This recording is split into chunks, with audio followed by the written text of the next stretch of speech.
Welcome to Roopa's kitchen. ഇന്നത്തെ നമ്മുടെ special കോവയ്ക്ക കൊണ്ട് നല്ല അടിപൊളിയായിട്ടുള്ള ഒരു ചമ്മന്തിയാണ് ഉണ്ടാക്കാൻ പോകുന്നത്. വളരെ എളുപ്പത്തിൽ ചെയ്യാൻ പറ്റും, നല്ല ടേസ്റ്റും ആയിരിക്കും. തീർച്ചയായിട്ടും നിങ്ങളൊന്ന് ട്രൈ ചെയ്ത് നോക്കണം. ഓക്കെ, ട്രൈ ചെയ്ത് നോക്കിയിട്ട് നിങ്ങളുടെ ഫീഡ്ബാക്കും കൂടെ അറിയിക്കണം. അത് എങ്ങനെ ചെയ്യണമെന്നുള്ളത് നമുക്ക് നോക്കാം. ഒരു 10 കോവയ്ക്ക എടുത്തിട്ടുണ്ട്. ഇത് നല്ല രീതിയിൽ കഴുകിയിട്ട് നമുക്ക് നീളത്തിനോ റൗണ്ടായിട്ടോ എങ്ങനെ വേണമെങ്കിലും അത് കട്ട് ചെയ്തെടുക്കാം. ഓക്കെ, അപ്പം ഞാൻ കഴുകിയിട്ടുണ്ട്. ഇനിയിപ്പോൾ നമുക്ക് കട്ട് ചെയ്യാം. ഈ മുകളിലുള്ള ഈ ഭാഗവും താഴെയുള്ളതും കട്ട് ചെയ്ത് മാറ്റിയിട്ട് നമുക്കിപ്പോൾ റൗണ്ടായിട്ട് ചെറുതായിട്ട് നൈസായിട്ട് തന്നെ കട്ട് ചെയ്യാം. നമുക്കിത് വഴറ്റിയെടുക്കാനുള്ളതാണ്. അതുകൊണ്ടാണ് ഇതിൻ്റെ ആണെങ്കിൽ പിന്നെ നീളത്തിന് കട്ട് ചെയ്തിടും, അങ്ങനെയും ചെയ്യാം, കുഴപ്പമില്ല.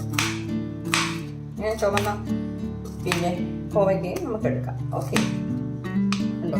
കോവയ്ക്ക തോരനൊന്നും ഇഷ്ടമില്ലാത്തവർക്ക് നമുക്കിങ്ങനെ ചെയ്ത് കൊടുക്കാമല്ലോ. കോവയ്ക്ക നല്ലതല്ലേ? നല്ല പച്ചയാണ്. ഇടയ്ക്കിടയ്ക്ക് ഇങ്ങനെ ചുവന്നത് കാണും, കുഴപ്പമൊന്നുമില്ല. നമുക്ക് എടുക്കാം. അപ്പം ഞാൻ ബാക്കിയുള്ളതെല്ലാം ഇതേപോലെ തന്നെ കട്ട് ചെയ്ത് വെക്കാം.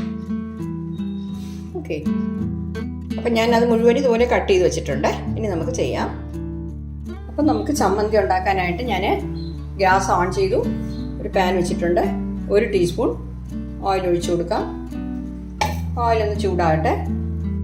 നമ്മുടെ ഓയിൽ ചൂടായിട്ടുണ്ട്. ഇതിൽ നമ്മൾ ഒരു 2 ടീസ്പൂൺ കടലപ്പരിപ്പ് ഇട്ട് കൊടുക്കാം. 2 ടീസ്പൂൺ. അത് കഴിഞ്ഞിട്ട് 1 ടീസ്പൂൺ മല്ലി, 1 ടീസ്പൂൺ. ഇത് 2 ടീസ്പൂൺ ഉഴുന്ന് പരിപ്പ്, 2 ടീസ്പൂൺ. പിന്നെ വന്നിട്ട് മുളക്, വറ്റൽ മുളക് ഉണ്ടല്ലോ, അത് വന്നിട്ട് ഒരു 4 എണ്ണം ഞാൻ ഇടുന്നു. നിങ്ങൾക്ക് എരിവ് കൂടുതൽ വേണമെങ്കിൽ കൂടുതൽ ചേർത്തോളാം. ഞാനിപ്പോൾ 4 എണ്ണം ഇടുന്നുണ്ട്. അപ്പോൾ ഇതൊന്ന് നമ്മൾ വറുത്തെടുക്കണം.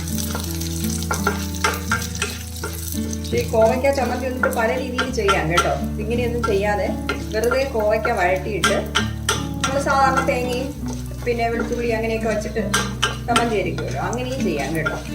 ഇതിപ്പോൾ ഞാൻ തേങ്ങ ഇല്ലാതെയാണ് ചെയ്യുന്നത്. ഇതുപോലെ ചെയ്തിട്ട് ശകലം തേങ്ങയും കൂടെ വെച്ച് അങ്ങനെയും ചെയ്യാം. 2-3 ടൈപ്പിൽ കോവയ്ക്ക ചമ്മന്തി ഉണ്ടാക്കാം. നല്ലതാണ്, കോവയ്ക്ക വളരെ നല്ലതാണ്. അപ്പോൾ കോവയ്ക്ക തോരനും മെഴുക്കുവരട്ടിയൊക്കെ വെച്ച് കഴിക്കാത്തവർക്ക് ഇങ്ങനെയൊക്കെ ഉണ്ടാക്കി കൊടുക്കാം. ഇത് ദോശയ്ക്ക്, ഇഡ്ഡലിക്ക്, ചോറിനൊക്കെ നല്ലതാണ് കേട്ടോ. അപ്പോൾ ഈ പരിപ്പുകളൊക്കെ ഒന്ന് ചുമന്ന് കിട്ടട്ടെ. നമ്മുടെ പരിപ്പുകളൊക്കെ ചുമന്നിട്ടുണ്ട്. ഇനി ഞാൻ ഫ്ലെയിം ഓഫ് ചെയ്തിട്ട് ഇത് വേറൊരു ബൗളിലോട്ട് മാറ്റിയാണ്.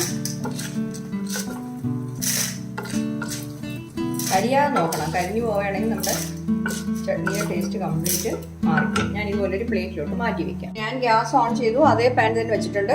അതിൽ കുറച്ച് എണ്ണ ഉണ്ട് കേട്ടോ. ഒരു 1 ടീസ്പൂൺ ഓയിലും കൂടെ ചേർത്ത് കൊടുക്കാം. കുറച്ച് ഞാൻ ചേർത്തിട്ടുള്ളൂ. എന്നുവെച്ചാൽ നമ്മൾ വറുത്തതിൻ്റെ ആ എണ്ണ ബാക്കിയുണ്ടായിരുന്നു. ഓയിലൊന്ന് ചൂടാട്ടെ. അപ്പോൾ നമ്മുടെ ഓയിൽ ചൂടായിട്ടുണ്ട്. ഇതിൽ നമ്മൾ കട്ട് ചെയ്ത് വെച്ചിരിക്കുന്ന കോവയ്ക്ക ഉണ്ടല്ലോ, അതിട്ട് കൊടുക്കാം.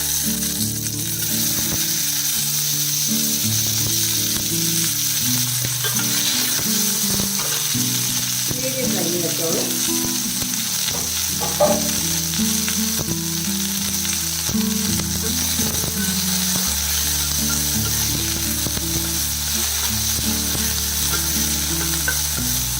ഇത് വഴറ്റിയെടുക്കണം. അതായത് അതിൻ്റെ പച്ചമണം മാറുന്നവരെ ഒന്ന് വഴറ്റിയെടുക്കണം.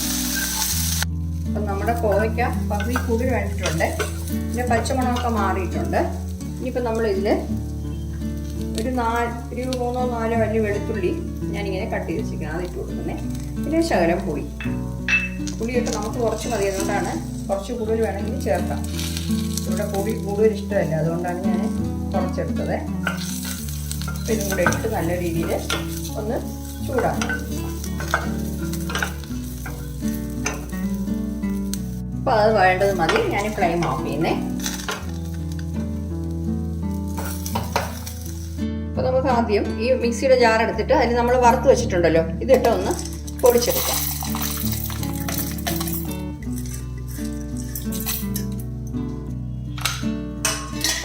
തരിതരിയായിട്ട് അങ്ങ് പൊടിച്ചാൽ മതി കേട്ടോ. അപ്പോൾ ഞാൻ ഇതുപോലെ പൊടിച്ചെടുത്തിട്ടുണ്ട്. ഇനിയിപ്പോൾ ഇതിൻ്റെ കൂടെ നമുക്ക് ആ കോവയ്ക്ക ഇട്ട് കൊടുക്കാം.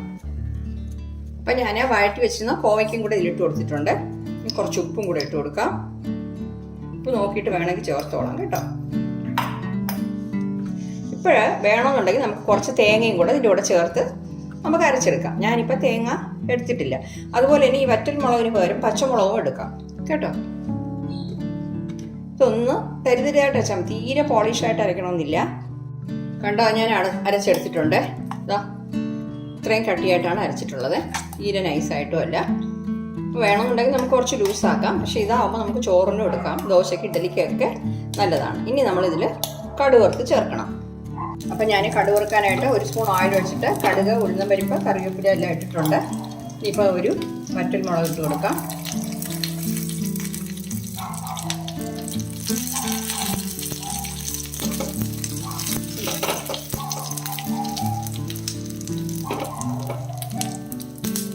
കടുക് പൊട്ടിയിട്ടുണ്ട്. നമുക്ക് ഇനി കുറച്ച് കായപ്പൊടി ചേർത്ത് കൊടുക്കണം. ഒരു 1/2 ടീസ്പൂൺ ആയാലും മതി കേട്ടോ. അത് നമ്മുടെ ചട്നിക്ക് നല്ലൊരു മണവും ടേസ്റ്റും ഒക്കെ കിട്ടും. അപ്പോൾ നമ്മുടെ ഉഴുന്നപ്പരിപ്പ് ചുവന്നിട്ടുണ്ട്. ഞാൻ ഓഫ് ചെയ്യണേ. നമുക്കതിൽ ചേർത്ത് കൊടുക്കാം. അപ്പോൾ കണ്ടോ, നമ്മുടെ കോവയ്ക്ക ചമ്മന്തി ബൗളിലോട്ട് മാറ്റിയിട്ടുണ്ട്. ഇനി കടുക് വറുത്തത് ഞാൻ ചേർത്ത് കൊടുക്കുകയാണ്.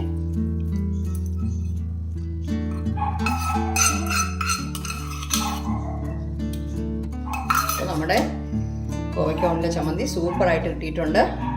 നല്ല ടേസ്റ്റാണ്. ഞാനിപ്പോൾ ചേർത്ത പുളി കറക്റ്റാണ്, ഞങ്ങൾക്ക് കറക്റ്റാണ് കേട്ടോ. പിന്നെ പുളി കൂടുതൽ ഉപയോഗിക്കുന്നവർക്ക് വേണമെങ്കിൽ ശകലം കൂടെ ചേർക്കാം, അത്രയേ ഉള്ളൂ. നോർമലായിട്ട് ഉപയോഗിക്കുന്നവർക്ക് ഈ പുളി കറക്റ്റാണ്. ഉപ്പ് ഞാൻ കുറച്ചുകൂടെ ചേർത്തിട്ടുണ്ട്. അപ്പോൾ എല്ലാവരും ഒന്ന് ട്രൈ ചെയ്ത് നോക്കണം കേട്ടോ. നോക്കിയിട്ട് നിങ്ങളുടെ ഫീഡ്ബാക്ക് ഒന്ന് അറിയിക്കണം. Thank you.